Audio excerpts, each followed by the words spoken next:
Welcome to Undisputed Live from Los Angeles. I'm Jason McIntyre here with the Dream Team. Greg Jennings, Chris Broussard, LeVar Arrington. Good morning, gentlemen. How are you? What up? Great morning. Fantastic. Good. Ready All to go. good, brother.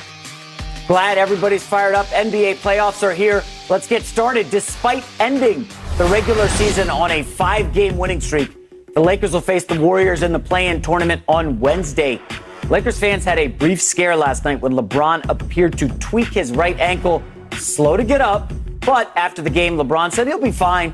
And when asked about facing Steph Curry in the playoffs, he said, quote, "We're playing versus, in my opinion, the MVP of our league this year in Steph.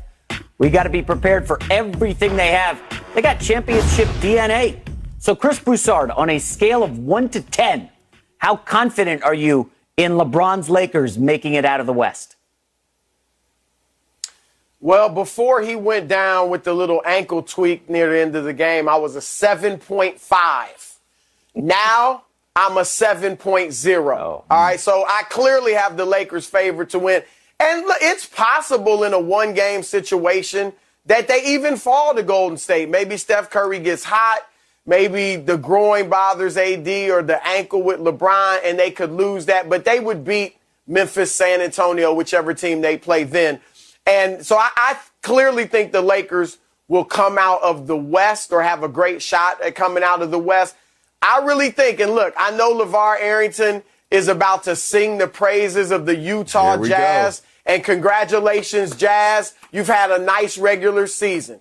But the only team in the Western Conference that can beat the Lakers in a 7-game series if AD and LeBron play are the Los Angeles Clippers. And even then, I've got the Lakers favorite. So I think they got a good chance. Here's the things I like. Yesterday, I thought LeBron looked great. I thought he looked much better than he did in the 2 games he played a couple weeks ago before he re-injured the ankle. He had explosion. He was up in the air. He was turned in the corner. I thought he looked great. I loved in the middle of the second quarter when he goes to the hole, gets fouled hard, lands on the ground. Now, usually when LeBron gets fouled hard, he falls and he takes his time to get up and, you think it might be a season-ending injury or something. Yesterday, he popped back up immediately.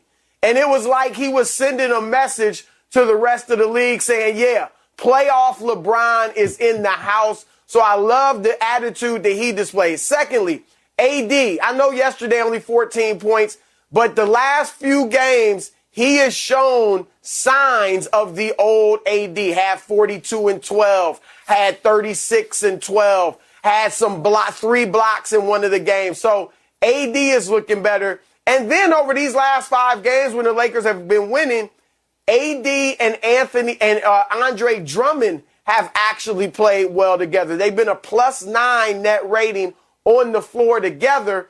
And what I like about the Lakers that will give anybody in the West and really even the league problems is their size. At the beginning of last night's game or yesterday's game, you saw early on LeBron went inside. He backed down into the post. He drove into the post. He made cuts for layups in the paint. And then AD took his turn. And he was in the post a little bit. And, of course, Andre Drummond at times. The Lakers' size, they have a formula that's going to be tough for anybody in the league and anybody in the West. And that is their size on the offensive end and then their stellar defense. So I like what the Lakers have, and I think they should be the favorites to come out of the West. I'm with you there, Chris. I got them at about an 8.5. And it's simply because you never know what can happen with the injuries. Knowing the history of what this season has provided for the LA Lakers, it has been very up and down. We see AD constantly in and out of the lineup, constantly grabbing at something throughout the game. So that's my only concern, health.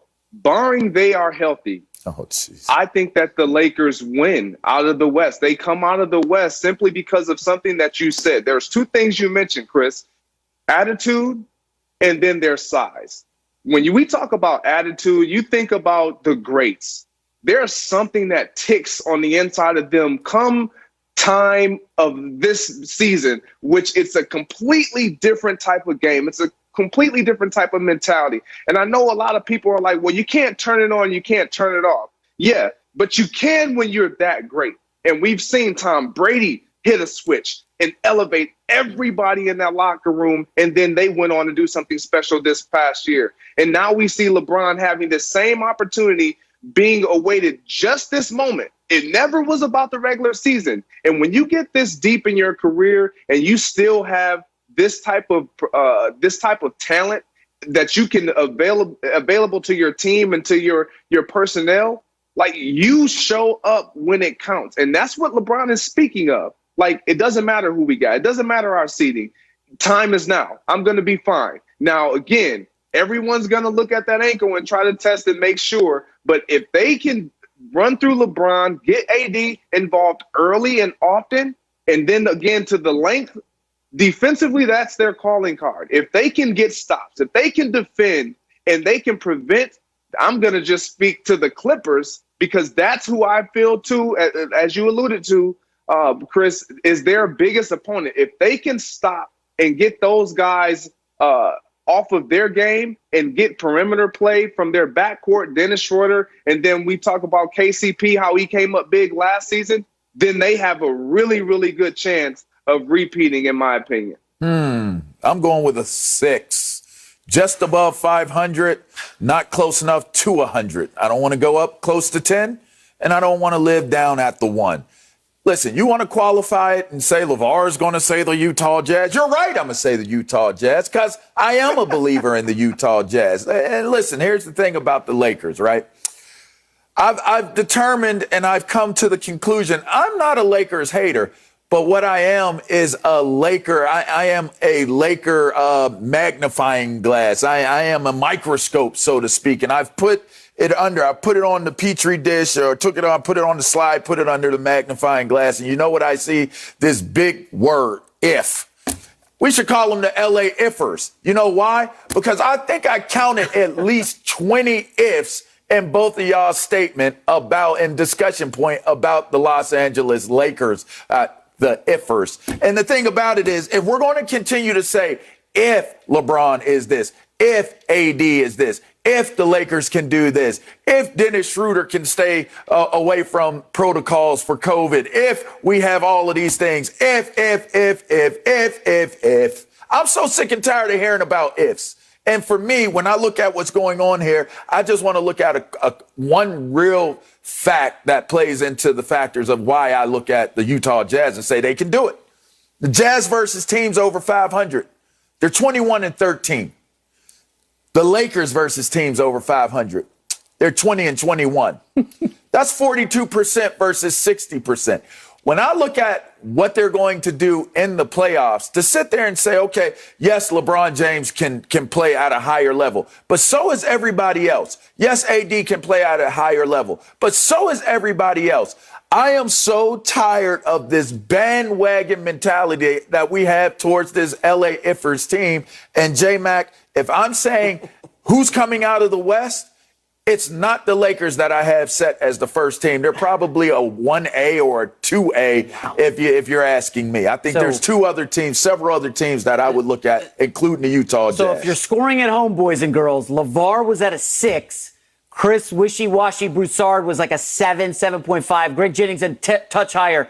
I'll give you the real talk right here. The Lakers are the gambling favorites if you go out to the desert, and that's why they're a 9.5, yes, 9.5% chance the Lakers come out of the West. Chris, I cannot believe you and Greg Jennings continue to talk up these fraudulent paper clips. Do you know what happened to your Clippers in this final week of the season? They were so terrified of LeBron and AD. They were ducking them because they didn't want to see the Lakers in the second round, Chris. Seriously, the Clippers tanked against OKC and Houston, the two worst teams in the league, just so they wouldn't have to face the Lakers in the second round. LeVar, this isn't even about the first round. They wanted that 4 so they would face Utah, okay, in the second round, and then, we'll face the Lakers in the conference finals if we have to. That's the confidence level of your Clippers that you guys think has a chance. This is all about LeBron and Anthony Davis. And what you've seen, LeVar, with this 20-21 record against teams over 500, hello, Anthony Davis missed 9 weeks, Okay, LeBron missed 26 of 28 games. Stop with that. Okay, It's the truth, Lakers, but this that's is the number reality. one. LeVar, this is what you That's mean. the reality. Yeah, they missed a bunch of games.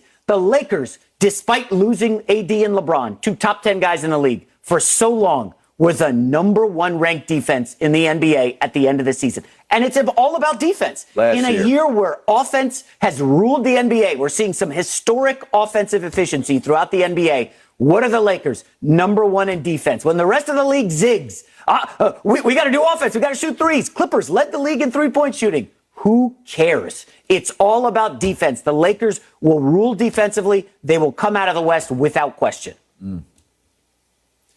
First of all, J-Mac, I don't know what invisible Clippers fan you're yelling at. Greg and I picked the Lakers. Like the Clippers. All right, we just said the Clippers are a good team.